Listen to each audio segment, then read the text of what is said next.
Nunca tuve esposa, dijo el solitario hombre de la montaña, con una voz tan áspera como la corteza de los pinos que lo rodeaban, y esas palabras quedaron suspendidas en el aire frío del atardecer como una confesión guardada durante décadas, dicha esta vez no al viento sino a dos mujeres que estaban paradas en su porche con la nieve atrapada en el cabello y la desesperación reflejada en los ojos, y fue en ese instante.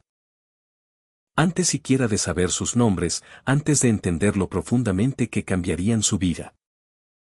Cuando su historia comenzó de verdad, porque Elías Crow había vivido solo en la montaña por tanto tiempo que el silencio se volvió un idioma que entendía mejor que a las personas, despertando cada mañana con el crujido de sus botas sobre el piso de madera que él mismo había construido, comiendo comidas preparadas para uno solo, hablando únicamente con su mula y con los cuervos que se reunían cerca de su cabaña como si supieran que él les pertenecía más a ellos que al mundo del valle.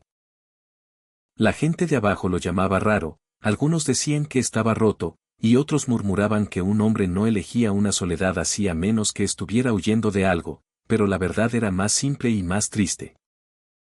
Elías había amado una vez, profunda y silenciosamente, y cuando ese amor le fue arrebatado por la enfermedad antes de poder convertirse en una vida compartida, se retiró a la montaña no por amargura, sino por la creencia de que ya había recibido su parte de felicidad y que pedir más sería egoísta.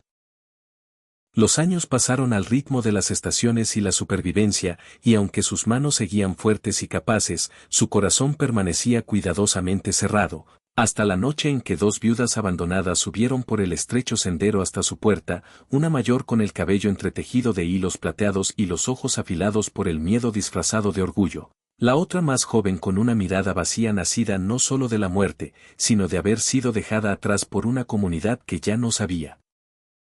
qué hacer con su dolor, y pidieron refugio no con súplicas dramáticas, sino con la dignidad silenciosa de quienes ya habían pedido ayuda al mundo demasiadas veces y aprendieron a no esperar mucho a cambio. Elías pudo haberle cerrado la puerta, se lo repitió a sí mismo mientras estaba ahí, con la luz del farol temblando sobre sus abrigos gastados. Pero algo en la manera en que la mano de la mujer joven temblaba al sujetar la manga de la mayor le recordó cómo se sentía perder a la única persona que hacía que el mundo tuviera sentido, y sin pensarlo demasiado se hizo a un lado y las dejó entrar, sin saber que ese pequeño acto de bondad desharía la soledad cuidadosamente construida que había levantado. Se sentaron en su mesa rústica, sorbiendo el caldo que él calentó apresuradamente, y cuando el silencio se volvió espeso, la viuda mayor le preguntó con suavidad si tenía familia, y fue entonces cuando lo dijo, casi a la defensiva, nunca tuve esposa, como si anunciar ese hecho pudiera excusar su torpeza, y ella sonrió no con lástima, sino con comprensión, respondiendo, nosotras tampoco, ya no, y en esa ausencia compartida algo cambió, tan sutil como el inicio de una nevada. Los días siguientes estaban destinados a ser temporales, la tormenta, el paso bloqueado, la promesa de irse cuando el camino se despejara. Pero el tiempo tiene la costumbre de estirarse cuando los corazones empiezan a descongelarse, y Elías se encontró escuchando sus historias junto al fuego, conociendo cómo la mujer mayor, Margarita, había enterrado a un esposo de 40 años y luego fue apartada por hijos que ya tenían sus propias vidas, y como la más joven, Ruth, había estado casada apenas 2 años antes de que un accidente se llevara a su marido y con él su lugar en un pueblo que solo la conocía como la esposa de alguien. Elías no ofreció consejos ni grandes discursos de consuelo, solo espacio, calor y la presencia constante de alguien que conocía el dolor lo suficiente como para no apresurarlo, y a cambio ellas llevaron risas a su cabaña, pequeñas al principio, luego más frecuentes, hasta que incluso los cuervos parecían sorprendidos por aquel sonido. El giro inesperado no llegó con una revelación dramática, sino con una comprensión silenciosa una mañana en la que Elías observó a Margarita enseñándole a Ruth a remendar un desgarro en su viejo abrigo, con las cabezas inclinadas una junto a la otra y la luz del sol atravesando el polvo del aire, y entonces entendió que su soledad no lo había protegido del dolor como siempre creyó, solo había retrasado otro tipo de pérdida.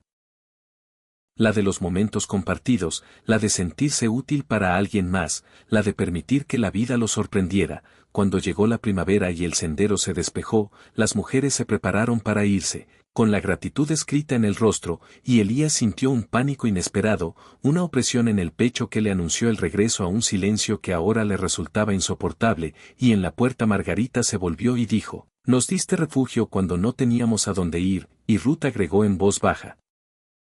Nos recordaste que seguimos siendo humanas, y algo se abrió dentro de Elías, porque comprendió que la bondad no es algo finito que se gasta, sino un músculo que se fortalece cuanto más se usa, y antes de poder convencerse de lo contrario dijo, pueden quedarse, si quieren, no porque lo necesiten, sino porque yo ya no quiero estar solo.